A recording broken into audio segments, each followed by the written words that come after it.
गायत्री माता की जय, यज्ञ भगवान की जय, परम पूज्य गुरुदेव की जय।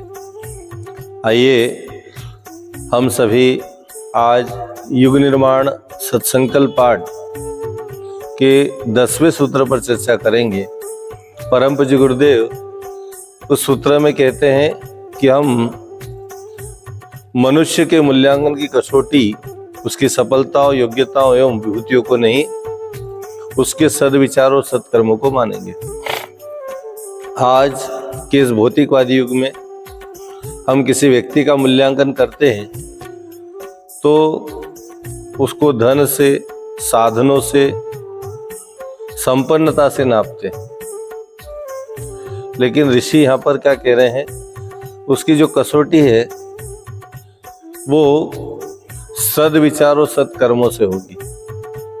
मनुष्य का सही आकलन यदि किया जाए तो या सही तरीके से उसको आंका जाए तो उसके अंतिम समय में पता चलता है कि मनुष्य ने क्या कमाया, क्या खोया, क्या पाया। जब उसकी अंतिम यात्रा में हम जाते हैं तो लोगों के मुख से चर्चाएं होती है और वहीं पता चल पाता है कि मनुष्य किस तरह का जीवन जी के धरती से गया है। व्यक्ति जन्म से, संसाधनों से, साधनों से, संपदाओं से महान नहीं होता है, सद्विचारों, सत्कर्मों से महान होता है। और इसीलिए दुनिया में जब भी किसी की पूजा होती है तो उसके कर्मों के कारण होती है और कर्म प्रधान कहा है। इसलिए हम अपने जीवन को सद्विचारों से उत्प्रोत करें। जो जैसा सोचता है, करता है, वो वैसा बन जाता है, यह युग ऋषि परम पूज्य गुरुदेव कहते हैं। तो हम अच्छा सोचें, अच्छा सोचें, अच्छा करें, अच्छा होगा। साथ ही सत्कर्म, शुभ कार्य हमारे द्वारा निरंतर हो। शुभ कार्य दूसरों के हित के लिए हम जो करते हैं वही सत्कार्य कहे गए। अपने लिए तो सभी जीते हैं, लेकिन औरों के हित जीने का भाव जब आ जाता है तो उसका जीवन यज्ञमय होता चला जाता है। यज्ञ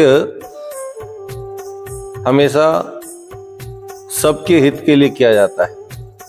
यज्ञ सत्कार्य के रूप में जन जन का लाभ हो इसलिए किए जाते हैं। परम पूज्य गुरुदेव ने इसलिए यज्ञ को सत्कर्म कहा है।